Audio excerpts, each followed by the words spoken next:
thought I'd cut in a little bit to the sparring part of this because what we'll do tonight is going to be a little bit tiring because we're doing standing, right? And what I was thinking for standing, this is a really interesting thing. Let's move over here, guys. We're going to use this wall.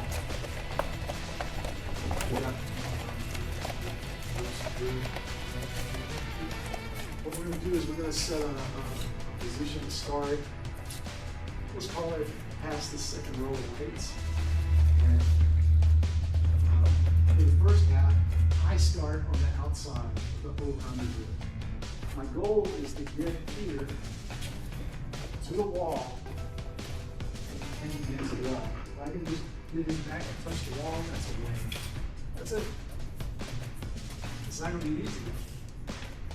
When you guys watch, I assume you guys watch UFC. Sometimes you'll see guys who are really good at this. They can just walk a person to the fence. It's nothing.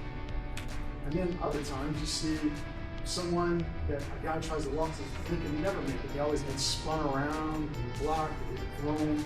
So as I'm trying to push Peter in, he can try to spin and put me on the wall. Yeah. Part of the game. But his goal is not to let his back touch the wall. My goal is to get his back touch the wall. What you're going to find is it's no different than when you practice feeling on the wall and not letting them off the wall. It really has to do more with hip placement and hip movement than what it is in life. You know, I get in here and I'm controlling his hip movement. So that he can go where he wants to go. Now, it's very easy to hold him against the wall. And the same is true out here. I'm trying to move him in. If he can shift his hip on me a little bit, now things start to turn into takedown opportunity. Right here, it could be an inside leg. And so it's a combination of how the hip's placed. It's also a combination of how the shoulders are up and down this way. You know, if Peter wants to turn to his left, he lifts up on this side and down on this side. If he wants to turn to his left, to your left, yes. I push down on this side and up on this side. He wants to turn to his right, I do the opposite. But I have to do it at the right time, otherwise he gets controlling. And then you can't forget things like hips. You know, his hip shifts off to one side, so to create a hole for me on this side. If his hip gets low, gets underneath me, we take it down. So I gotta match him already. While at the same time, I gotta push him in. I can't let him turn in. So I think what you're gonna find is it's gonna be a real workout to do that. If he turns me around and gets me to the wall, if I get him to the wall, doesn't matter, we come back out here. I start on the outside of the wall. And then in like 5 minutes in, we'll switch it. Are there any questions? Let's try it. 1, 2, 3. Are you outside first? Oh, you're coming. Okay. Never switch. I'll bring it closer. Reaction, please. Yep.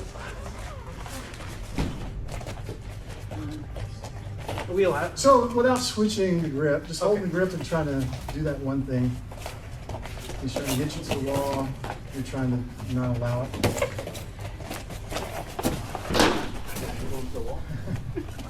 I'm defending the wall. Alex is a big guy. I'll get him.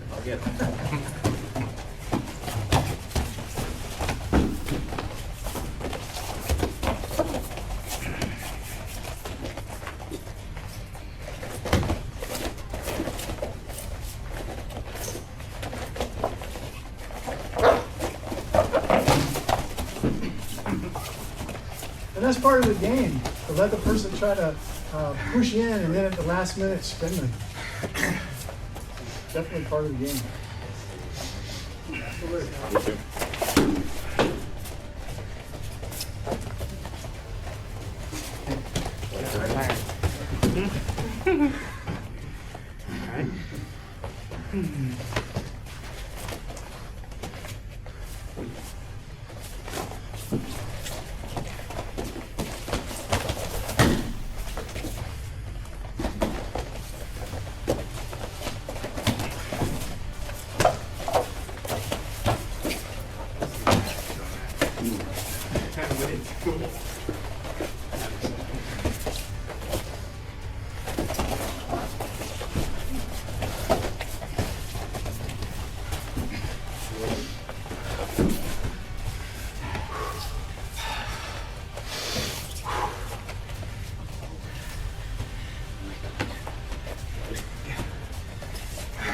2 minutes in, John.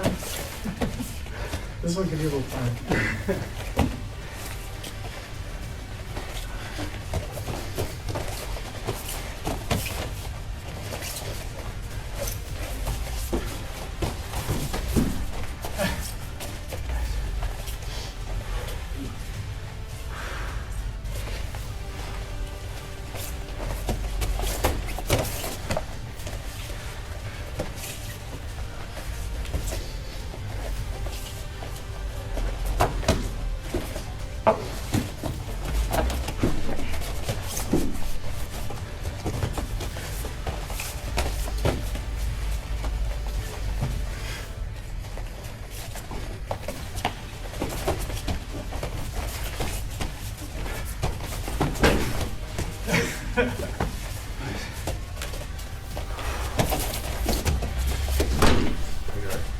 That was a hard hit. Go.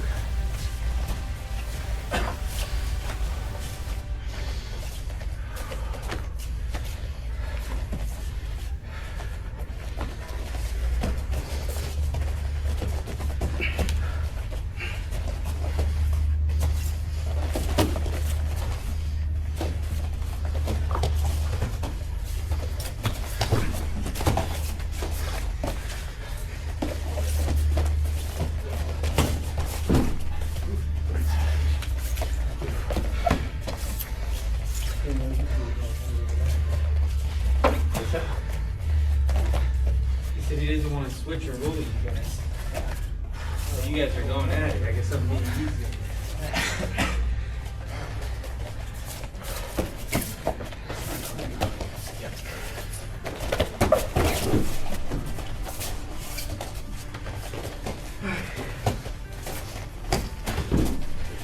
That was smart. That was good. Very good.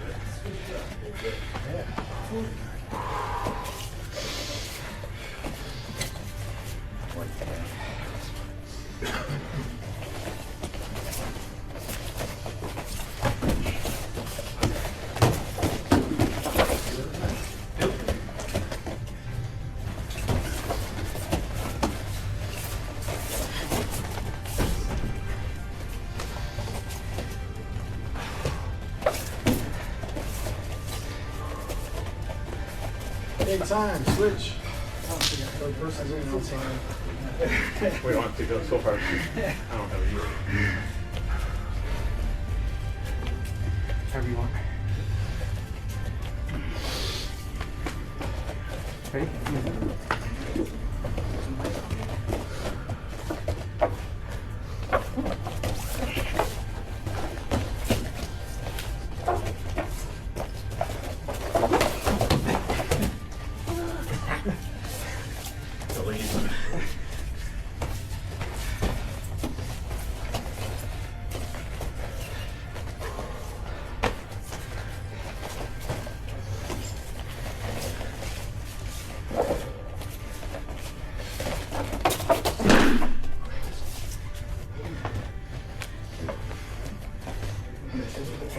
What's that?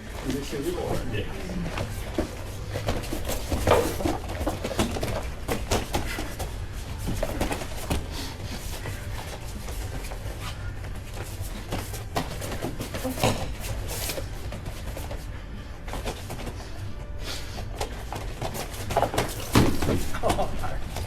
Nice.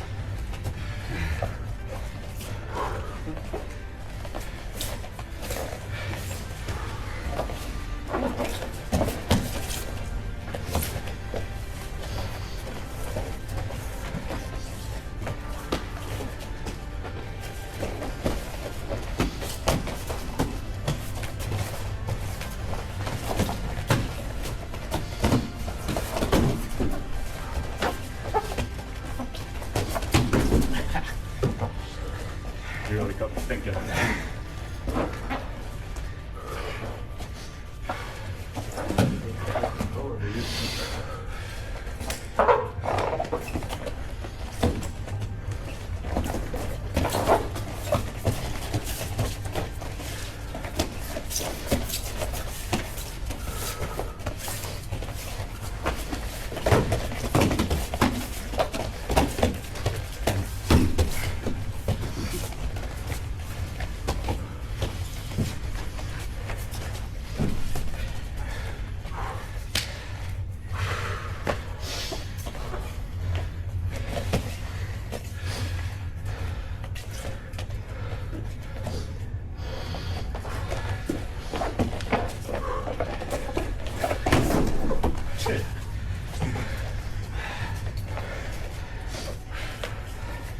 Perfect. So there we go. Have you seen the hockey movie?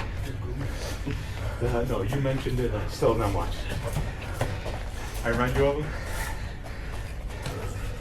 Thank you. That's the nicest compliment.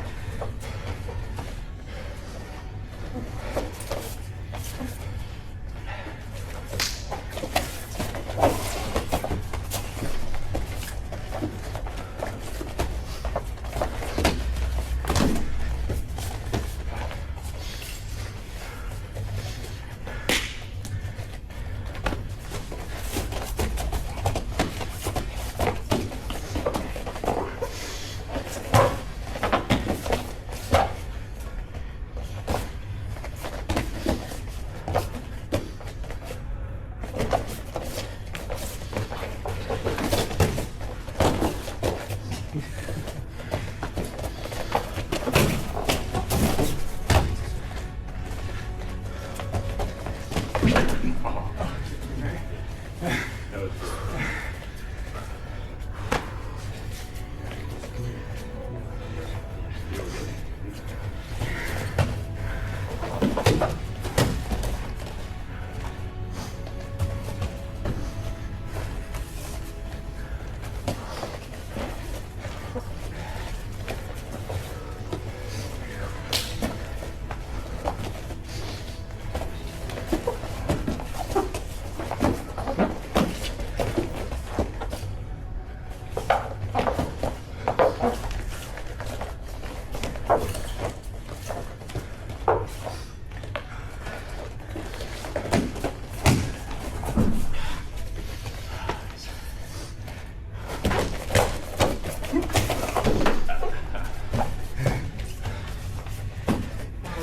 Keep the wall together.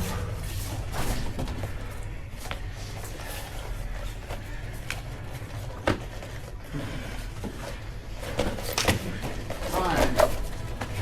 Alright. So like I said, that one's a little tight.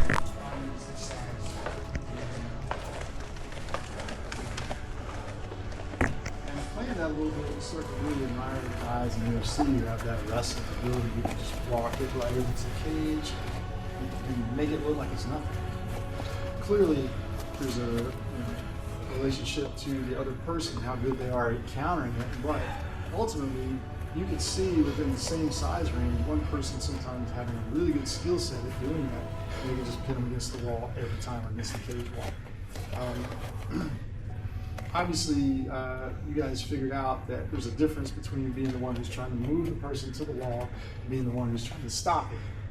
But at the same time, is there really a difference? There's not. And then I noticed you guys started figuring out that you could kind of let them push you, and then at the last minute, flip it around and try to pin them against the wall. And that's a strategy. Problem is, if you allow it to happen and then it doesn't work, you allow yourself to push against the wall. So it ends up being a fun workout, a very interesting one. But ultimately, you want to get past the idea of being more arm strength and be more angle and hip leg work. Because that's where everything's at. You know, if I have a good leg position and someone tries to move me that way, I'm not going to go. If I have the right arm position, it's going to be hard to twist me around. But you can't stay static, because when they try one thing and it doesn't work, they'll switch the other way. So theoretically, if I can match everything you do, you shouldn't be able to move me. And if I can get ahead of everything you would try to do to stop me from moving you, I should be able to move you. So it's really more timing and angles than it is power. Obviously power, you can feel it. If you're going power against power, you can feel when someone's stronger than you. That's not your goal. The goal is to not be stronger. It's to be out maneuvering and out timing. But it's a fun thing to practice. And even just that little bit gives you ideas. And then think about what would be the case if it wasn't just this being allowed. What if there were leg hooks and knee strikes and takedowns and things added to it, punching?